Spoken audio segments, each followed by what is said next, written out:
No começo, eram as trevas. Depois, Bang.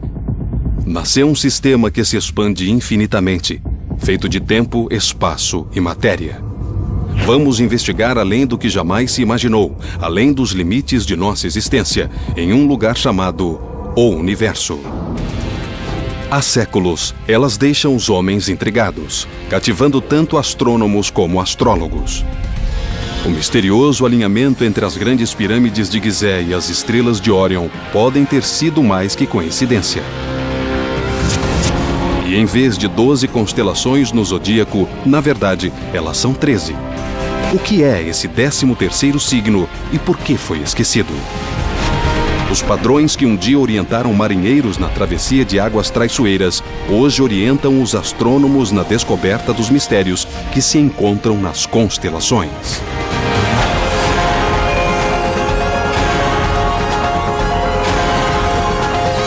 O Universo. Constelações. Antes da internet e antes do cinema, os céus noturnos e as constelações eram os maiores espetáculos que tínhamos. Esta galeria de estrelas não forma apenas figuras bonitas. Ela contém uma ampla amostra de tipos de estrelas. Através das constelações, podemos aprender muito sobre a galáxia e sobre todo o universo. Antes dos dispositivos de navegação high-tech, do GPS e até da bússola, havia as estrelas. Como a sinalização de uma estrada, as constelações nos ajudam a encontrar o caminho. Elas dão direção, distância e rumo. Na Terra, para dizer onde se localiza uma coisa, damos as coordenadas, em latitude e longitude. Na Terra, isso significa a latitude é a medida de distância entre o Polo Norte e o Polo Sul. E longitude é a distância de leste a oeste. O outro sentido. Existe um sistema de coordenadas celestiais similar. Mas as coordenadas não se chamam latitude e longitude. Chamam-se declinação e ascensão reta e são simples extensões diretas da latitude e da longitude da Terra, projetadas nos céus. Os antigos navegadores usavam esse diagrama imaginário para plotar as estrelas e se orientar nos mares. Não é um tipo preciso de indicador de direção, mas com certeza é uma pista para manter o pessoal alerta para os amplos caminhos pelos mares. Com um sextante, os marinheiros conseguiam recorrer a estrelas como a Polaris para navegar. Isto é um sextante, um instrumento para a navegação celestial. Quando esse corpo celestial chega ao que chamamos de braço inferior do horizonte, marcamos a posição, usando o tempo e os números nesse sextante. Dá para fixar a posição no mar. A navegação hoje usa estrelas feitas pelo homem, os satélites. Usando as estrelas que fabricamos, as posições no GPS e o diferencial do GPS, podemos definir a posição do barco com um erro mínimo, instantaneamente em qualquer lugar do mundo. Agora que o GPS substituiu o sextante, as coordenadas celestiais são mais importantes para os astrônomos do que para os marinheiros. Embora o sistema de coordenadas dê uma ideia de para onde apontar os telescópios, o diagrama falha em um ponto grave. Ele supõe que as estrelas estejam todas à mesma distância de nós. Uma suposição totalmente errônea. Olhando para as estrelas à noite, todas parecem estar mais ou menos à mesma distância, como se estivessem num só plano. O mesmo acontece olhando a silhueta de uma cidade de longe, por exemplo, daqui até a cidade de Chicago.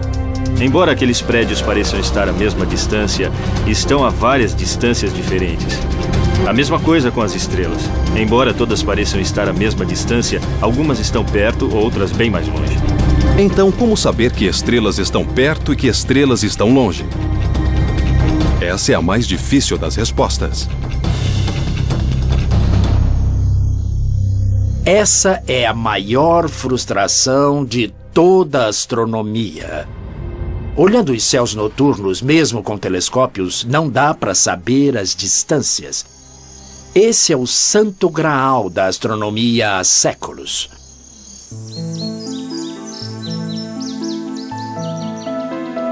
Estamos na Floresta Nacional de Angeles. Tenho aqui comigo um mapa das trilhas e quero fazer uma caminhada. Acho que vou para as cascatas Switzer, que no meu mapa não parecem muito longe. Uns 1.500 metros. Mas o problema é que eu posso estar subestimando a dificuldade da caminhada, porque meu mapa não leva em consideração um fator muito significativo, a elevação. Então, na verdade, minha caminhada de 1.500 metros pode acabar sendo uma subida de 3 quilômetros.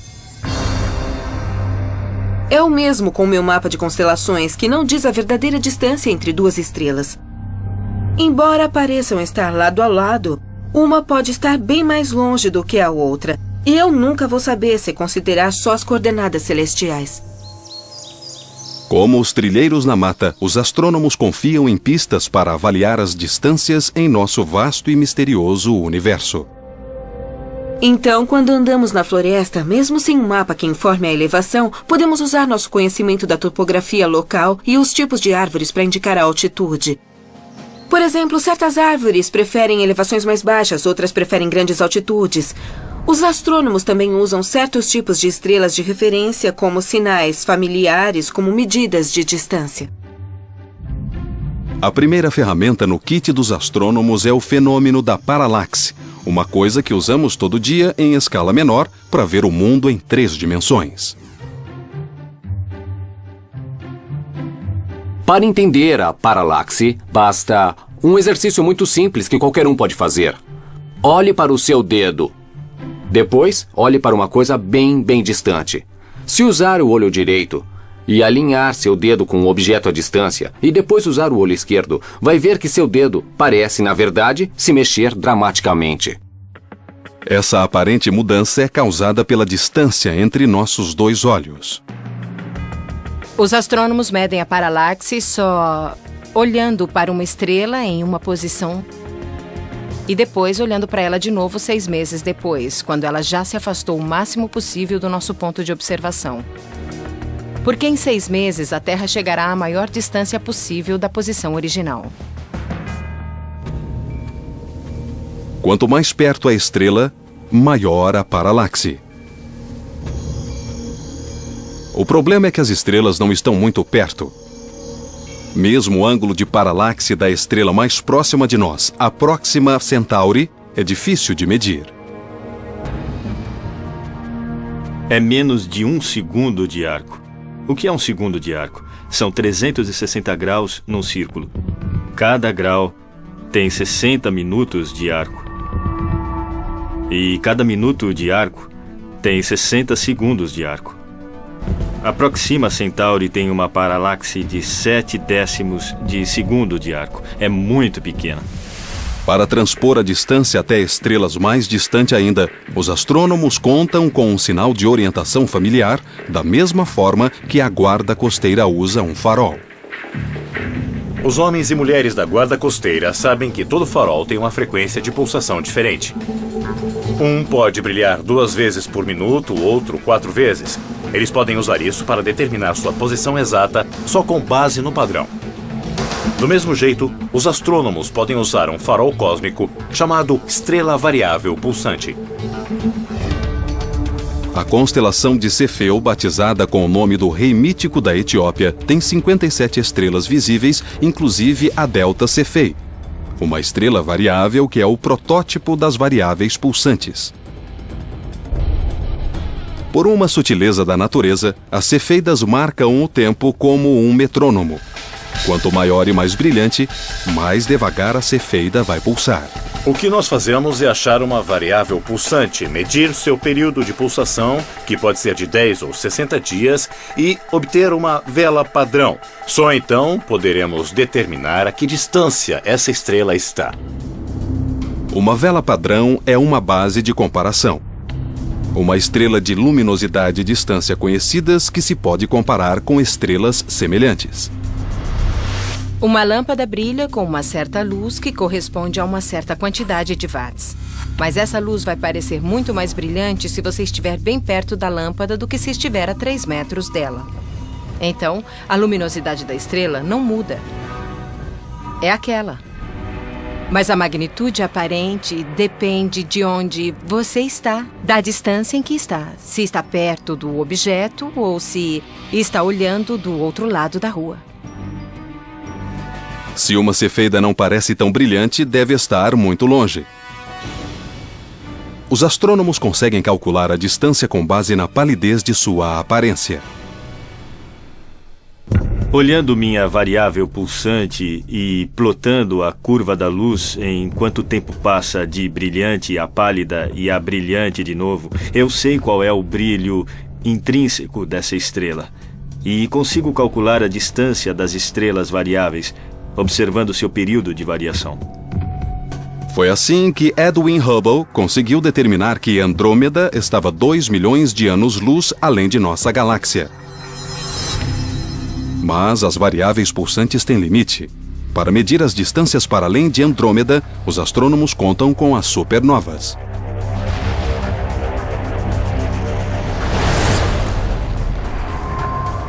Acontece que as supernovas também podem ser classificadas como velas padrão. As supernovas de tipo 1A são todas iguais em todo o universo.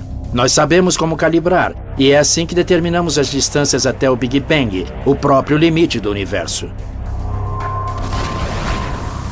Examinando o Big Bang, os cientistas quase conseguem ver o começo dos tempos, 300 mil anos depois.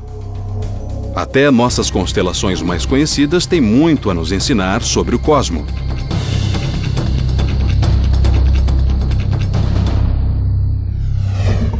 Órion, que em grego quer dizer caçador, tem 77 estrelas visíveis.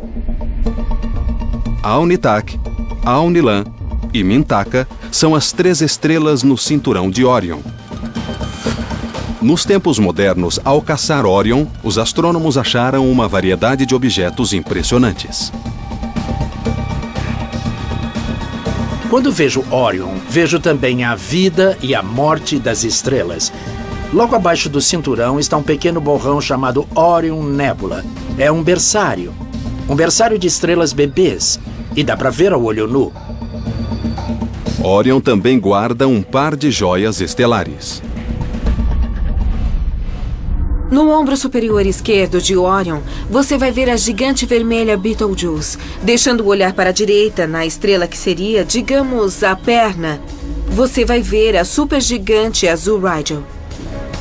A Betelgeuse, como supergigante vermelha, é uma estrela em seus últimos suspiros.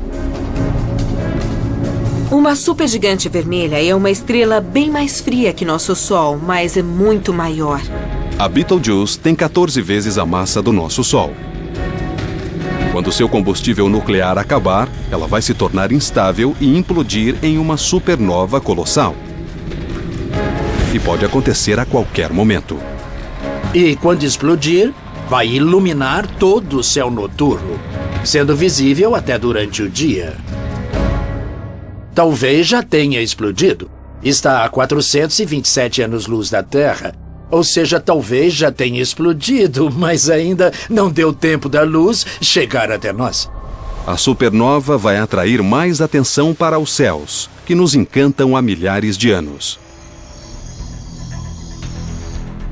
Os antigos egípcios consultavam os céus para saber quando plantar e quando colher. Cada estrela possuía um significado sagrado. Chamavam Sírius, na constelação Cão Maior de Estrela de Ísis. O aparecimento de Sírius antes do alvorecer, durante o solstício de verão, indicava a cheia anual do rio Nilo. Outras constelações, como Órion, podem ter tido significado arquitetônico. Os egiptólogos já fizeram muitas vezes a pergunta por que os antigos egípcios construíram 3 grandes pirâmides ligeiramente desalinhadas? Porque tinham réguas ruins milhares de anos atrás? As 3 pirâmides parecem estar alinhadas com as 3 estrelas da constelação de Órion. O que significa esse alinhamento? Foi coincidência ou as pirâmides foram intencionalmente projetadas dessa forma? As pirâmides de Gizé nos seduzem com seu mistério arqueológico e fascínio histórico. Alguns cientistas acham que as pirâmides têm certa importância astronômica. Já se disse que a disposição das 3 grandes pirâmides no platô de Gizé, inclusive a Grande Pirâmide, estão distribuídas no chão, imitando as 3 estrelas do cinturão de Órion. É minha conexão preferida entre eventos na Terra e eventos nos céus. Mas os antigos egípcios não viam um caçador em Órion, como nós. Eles viam Osíris, o deus do renascimento.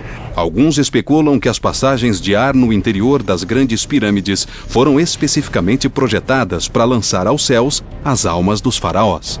Nessas pirâmides temos 2 tipos de passagens de ar. Uma aponta para o norte e outra aponta para o sul. A do sul aponta para Órion.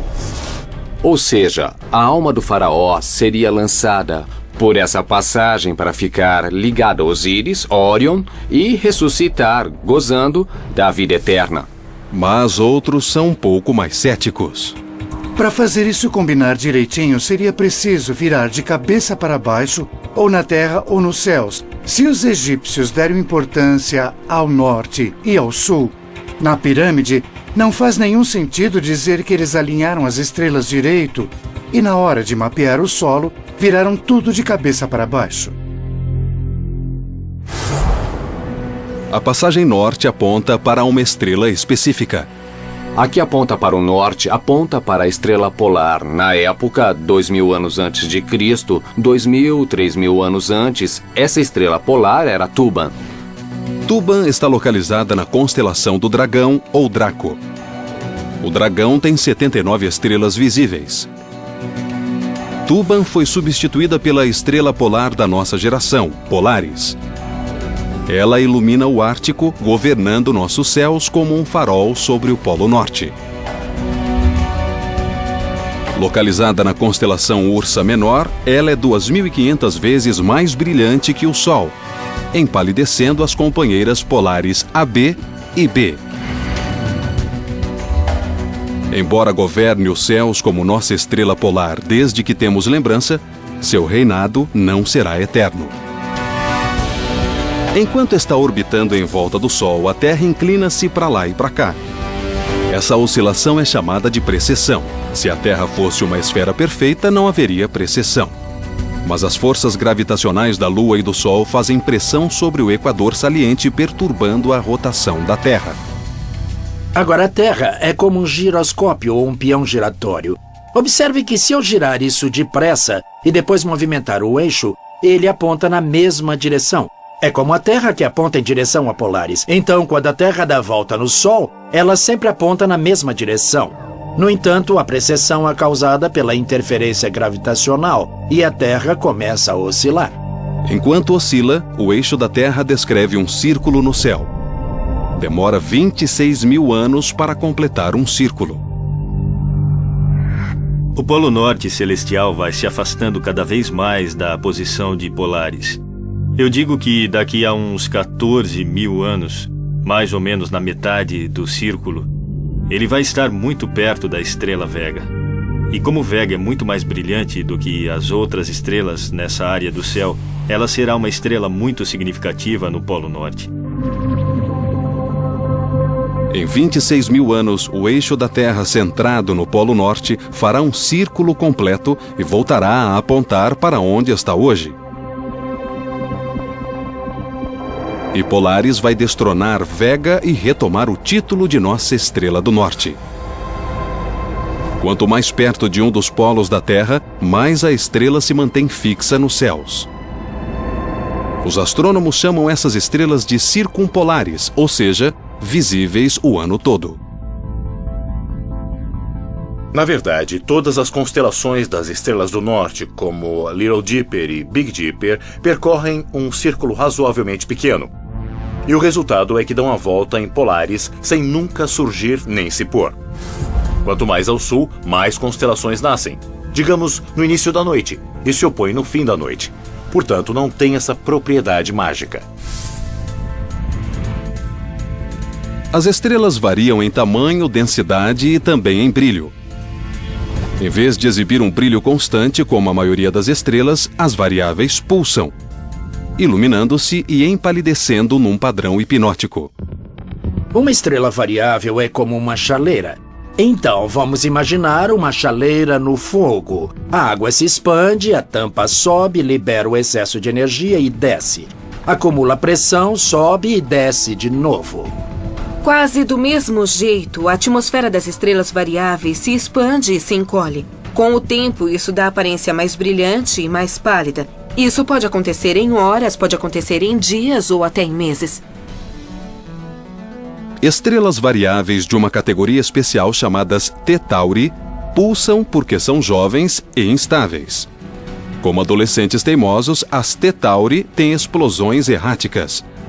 Só que seus acessos de fúria envolvem uma luta com a gravidade. Enquanto as forças nucleares empurram para fora, a gravidade puxa para dentro, perdendo a posição de equilíbrio como um pêndulo, oscilando para lá e para cá. As T Tauris crescem e perdem as pulsações. À medida que envelhecem, encontram equilíbrio e se tornam estáveis. Na verdade, antes de nosso Sol amadurecer, os cientistas acham que ele foi uma estrela T Tauri. Talvez essa seja a melhor ideia de como era o nosso sistema solar e nosso Sol quando se formaram no início de sua evolução. E nós sabemos, por exemplo, que as nuvens de poeira e gás em volta dessas estrelas são bastante confusas. E deve ter sido uma cena bem violenta, com muitos calombos e pedaços de rocha colidindo umas com as outras e se bombardeando. As primeiras estrelas T Tauri foram identificadas na constelação de Touro. Touro, ou Taurus, possui 98 estrelas visíveis. Aldebaran, uma estrela gigante vermelha, é o olho injetado na fera. Touro é uma das constelações do zodíaco que fica perto do plano da eclíptica. Chama-se plano eclíptico porque é o único círculo nos céus onde podem ocorrer eclipses. A Lua tem de passar pela eclíptica, por exemplo, para provocar um eclipse do Sol. É também o caminho que a Terra percorre em sua órbita em volta do Sol. 8 graus acima e abaixo da eclíptica há uma região chamada zodíaco. Toda constelação que se situa nessa faixa é citada como constelação zodiacal. Em qualquer momento, o Sol está numa constelação do zodíaco. O Sol fica entre nós na Terra e determinada constelação. Como orbitamos em volta do Sol, ele parece se movimentar pelas constelações zodiacais que estão fixas no firmamento. Durante a noite, a porção oposta do nosso céu é iluminada pelo Sol. Os astrólogos ligam cada uma das 12 constelações zodiacais ao mês em que o Sol passa por elas. Em junho, então, o Sol varre Câncer. E em julho, desliza por Leão. Mas vejam, existe um problema aí. Cada constelação tem um tamanho diferente. Algumas são pequenas, outras grandes. O Sol leva 7 dias para passar por Escorpião, a menor constelação zodiacal, e 44 dias para sair de Virgem, a maior. Então, não dá para dividir o ano em 12 partes iguais, com 12 constelações de mesmas dimensões. Muita gente deposita grande significado no seu signo do zodíaco, no signo solar. Mas como a Terra está em precessão, a constelação na qual o Sol aparece hoje é diferente daquela na qual ele aparecia 2000 anos atrás. Por isso, quando alguém disser que você é competitivo porque é de Escorpião, pode responder: muito bem, hoje eu não sou mais de Escorpião. Seja para iniciar uma conversa, prever o futuro ou definir traços de personalidade, os 12 signos do zodíaco desempenham um papel de peso na cultura popular. Mas de onde vêm esses signos e quem batizou as estrelas? Há nomes originais de estrelas em alguns casos que vieram da Mesopotâmia. Alguns nomes foram acrescentados pelos gregos e romanos, alguns sobreviveram, outros não. Com a queda do Império Romano, perto do ano 450 da Era Cristã, boa parte desse conhecimento se perdeu, mas foi preservado pelos árabes. Na verdade, boa parte da astronomia sobrevive hoje porque os astrônomos árabes preservaram e ampliaram os cálculos e o trabalho dos astrônomos gregos e romanos. No ano 150 da era cristã, o cientista grego Cláudio Ptolomeu juntou suas próprias observações aos textos históricos, batizando mais de 1000 estrelas. E das constelações que cobrem nossos céus, descobrimos que 12 são constelações zodiacais. Mas, na verdade, elas são 13.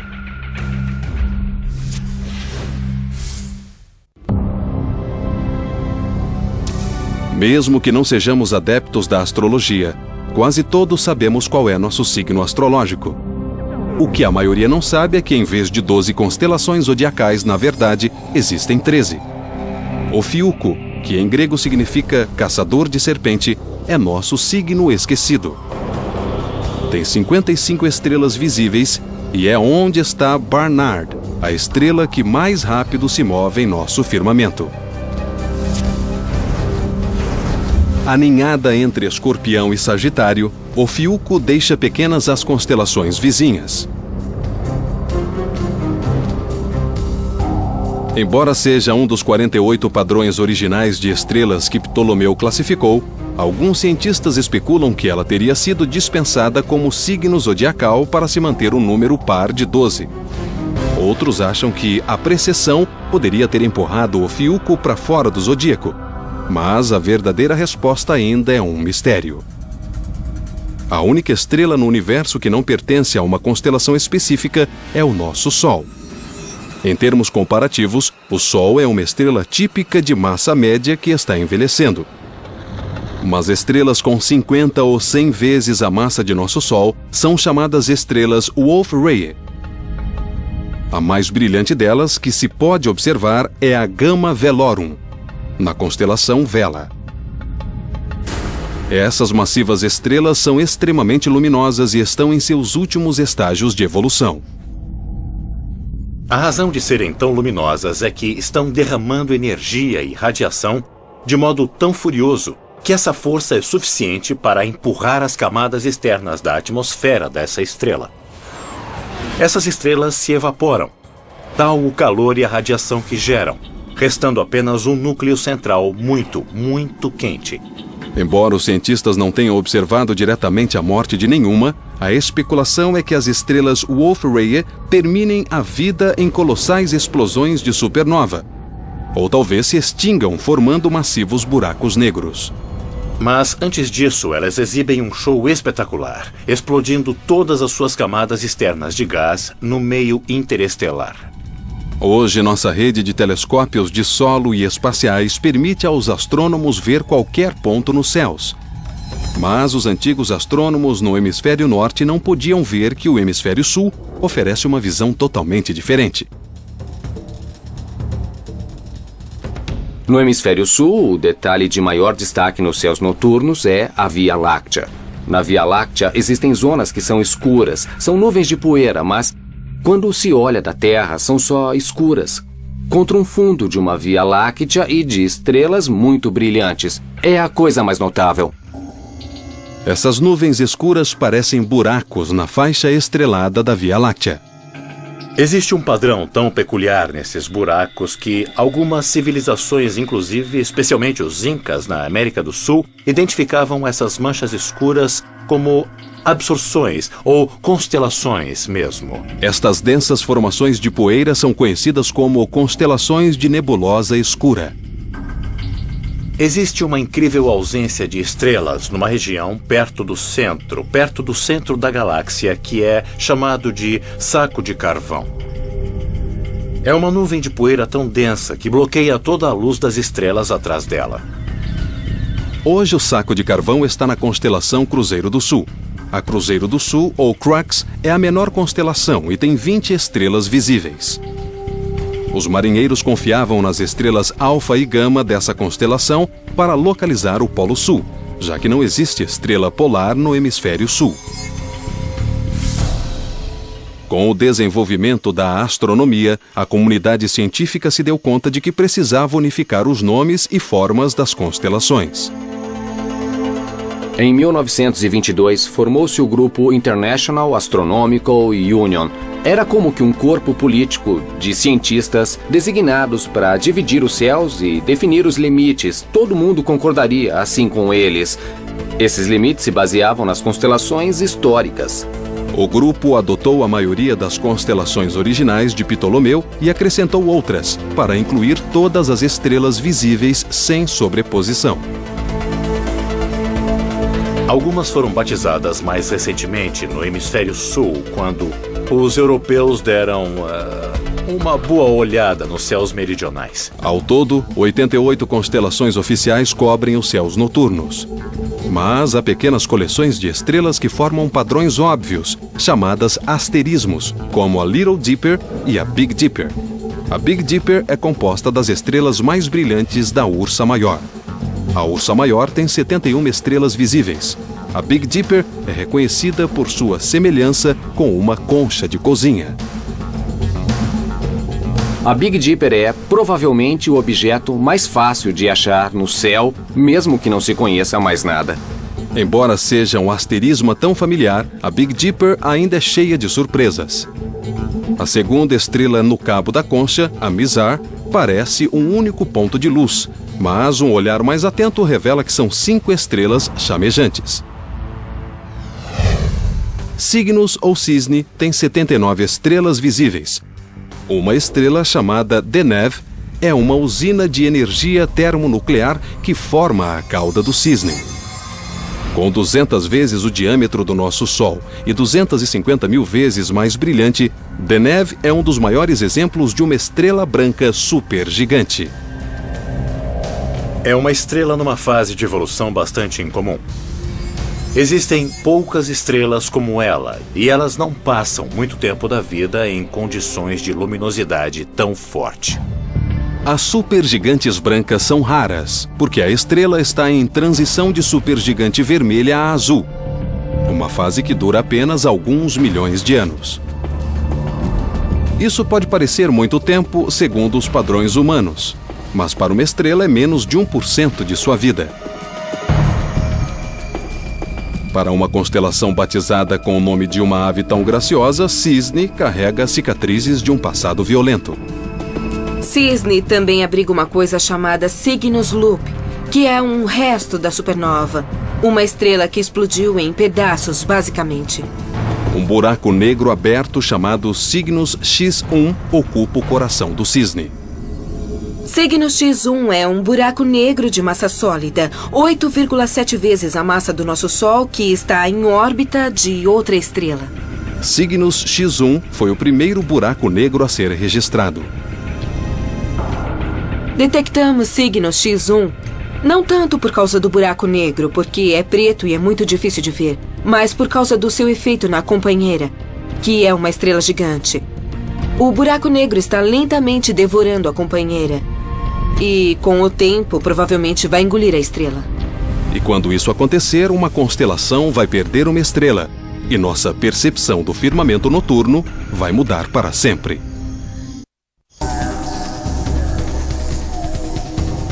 O firmamento noturno está constantemente mudando. Em cada constelação, estrelas nascem enquanto outras são engolidas pelos buracos negros. Cada explosão de uma supernova, cada estrela exótica e nebulosa tem uma coisa em comum. São todas identificadas pela constelação na qual estão localizadas. Mas mesmo antes de inventarmos superpossantes telescópios para vê-las, as constelações serviam a uma finalidade importante. Levavam às pessoas o noticiário noturno, que elas não ousavam ignorar. Era questão de vida e morte. Os céus noturnos são um calendário. Foi a primeiríssima invenção científica do homem. O calendário nos céus. O nascer e o pôr do sol, as várias fases da lua, o aparecimento e desaparecimento sazonal das estrelas, dá para ver que existe realmente uma ordem no mundo. E se vê realmente uma ordem nos céus que é útil para antecipar o que vai acontecer na Terra. É uma ferramenta de sobrevivência. Quando se olha para o céu, se vêem grupos de estrelas que estão ligadas a eventos importantes que nos alertam para agir de certo modo ou ir em certa direção, onde plantar e colher. Além de ver o padrão das estrelas mudar com as estações, os antigos fizeram outra observação fundamental. O dócil estelar variável dava forma ao mundo. Viajantes em longos percursos para o sul, por exemplo, da Grécia, começaram a ver constelações diferentes de qualquer uma que fosse visível em sua terra natal. Então, isso indica movimento em superfície curva. A perspectiva muda. Hoje nós entendemos a forma da Terra e o suceder das estações. Mas as constelações não perderam sua utilidade. Em vez de revelar segredos sobre a Terra, elas nos ajudam a compreender as estrelas.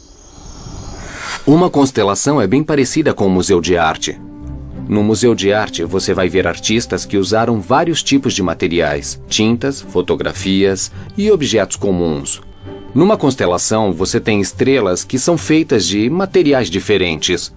Algumas têm mais hélio ou hidrogênio, carbono, silício, ferro, mas podemos reunir todas elas. Nos dois casos, os objetos que são reunidos no Museu de Arte ou uma constelação são coleções artificiais que nós juntamos por algum motivo. Como países, as constelações dividem os céus em territórios. Quando você diz Órion, eu sei exatamente a que parte do céu está se referindo. Então, para um astrônomo, uma constelação é como ter um mapa à mão, um jeito de organizar as coisas, de saber onde está tudo. E embora o firmamento seja infinito, podemos ver somente uma amostra de estrelas antes que nossa visão seja bloqueada por poeira e distância. Talvez numa noite bem escura você vai ver umas 1.500 a 2.000 estrelas a olho nu se não estiver usando binóculos em nada.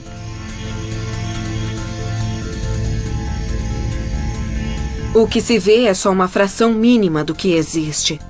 Seria como olhar a população dos Estados Unidos, 350 milhões de americanos, e ver 5 pessoas. Centauro ou Centaurus contém 101 estrelas visíveis. 2 delas, Alfa e Beta Centauri, são as estrelas mais brilhantes do nosso firmamento. Em Centauro está Alfa Centauri, a estrela mais próxima da Terra depois do nosso Sol.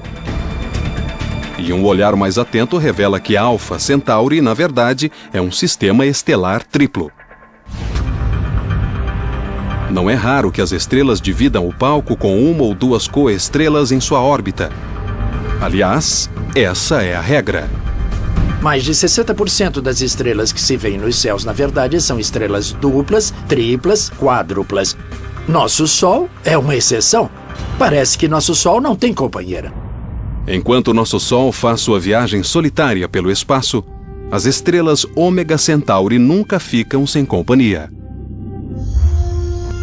É o mais brilhante agrupamento estelar globular que se pode ver sem um telescópio, quer dizer, a olho nu, porque é um grupo gigante de cerca de 10 milhões de estrelas. Ômega Centauri é o maior agrupamento estelar da nossa galáxia.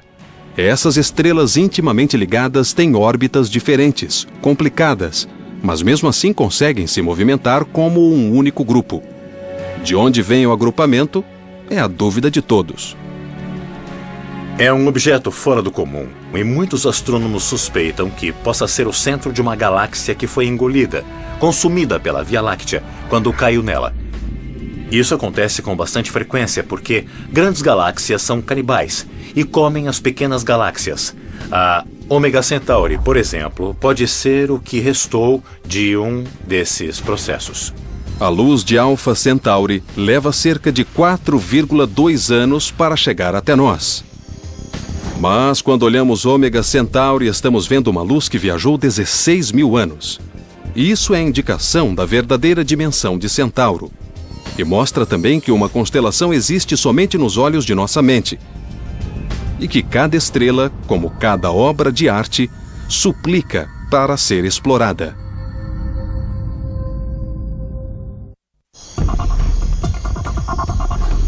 As constelações organizam os céus noturnos e o tornam quase compreensível.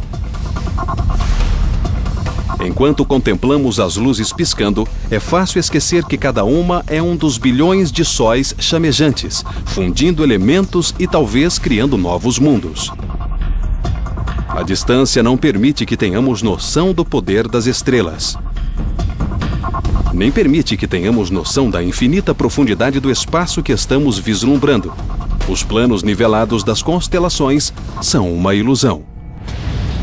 Ao se afastar vários anos-luz do Sol, as estrelas próximas começam a mudar em relação às estrelas distantes do fundo, e as constelações começam a se distorcer. Há 10, 20, 30 anos-luz, provavelmente não se reconheceriam algumas das constelações. Então, se você vivesse num planeta que orbitasse Vega, que está a 25 anos-luz daqui, você teria um conjunto diferente de constelações no firmamento. Milênios contemplando o céu tornaram previsível o grandioso movimento das constelações. Nossa rotação em volta do Sol nos transporta por seu ciclo anual. As estrelas nas constelações estão em constante movimento, não só enquanto a galáxia gira, mas também enquanto a gravidade de cada estrela empurra e puxa suas vizinhas. O movimento mais rápido das estrelas é de 240 km por segundo. Nós não temos nenhum objeto feito pelo homem que consiga ser tão rápido. O movimento aleatório dessas estrelas em relação umas às outras é algo como 15 ou 30 km por segundo, e isso se compara à velocidade de nosso foguete espacial mais rápido. Isso é, claro, mais rápido que qualquer projétil de alta velocidade. As estrelas estão sempre em movimento e sua distância de nós mascara sua enorme velocidade. É como olhar pela janela de um automóvel em velocidade. Os mourões de cerca e árvores mais próximos da estrada passam voando, mas a paisagem mais ao longe se arrasta lentamente. Em nossa vida, aliás, em 1000 vidas, a maioria das estrelas nem parece se mexer. O que me intriga é pensar que, se eu pudesse achar um dos nossos parentes recentes, o homem de Cromaion, por exemplo, ele provavelmente me corrigiria, porque estaria mais familiarizado com os céus e conheceria as constelações um pouco melhor do que as pessoas de hoje. Mas, pouco a pouco, nossos mapas estelares estão completando sua data de validade. Daqui a 10 mil anos, as estrelas serão visivelmente diferentes, assim como as constelações do que vemos hoje. Daqui a 500 mil anos, serão irreconhecíveis e, se fosse possível ver uma foto do tempo transcorrido num período de 1 milhão de anos, nós veríamos estrelas correndo pelo céu. As constelações são um instantâneo, um retrato plano do céu noturno. E como retrato, é uma boa semelhança, mas não é a história toda. Se pudéssemos voar pelo espaço e vê-las de outro ângulo, essas formações antigas e familiares não seriam identificáveis. Mas aqui, agora, as 88 constelações oferecem marcos tranquilizadores enquanto nos recordam nosso passado. As constelações realmente não cumprem as funções que cumpriam originalmente para aqueles que as detectaram. Para eles havia uma ligação direta de causa e efeito entre uma coisa que era do interesse deles e suas vidas. Observavam Sírius porque era uma indicação sazonal. Não usamos mais o firmamento dessa forma, mas as histórias permanecem e as imagens permanecem. Nós nos agarramos a essas constelações e, francamente, fico encantado com isso. Em vez de contar histórias do passado, a astronomia moderna nos estimula a olhar para as constelações como um agrupamento de possibilidades. A maioria das constelações tem 3 a 5 planetas nelas. E daqui a mais alguns anos vamos identificar talvez centenas de planetas semelhantes à Terra orbitando outras estrelas. E vamos ter uma revelação toda noite, percebendo que quando olhamos as constelações, alguém pode estar nos olhando. Num espaço tão vasto onde só podemos ver uma pequena fração do nosso universo, olhamos para as estrelas imaginando o que significa tudo isso. Projetar padrões, inventar histórias, tentar solucionar os mistérios guardados por nossas constelações.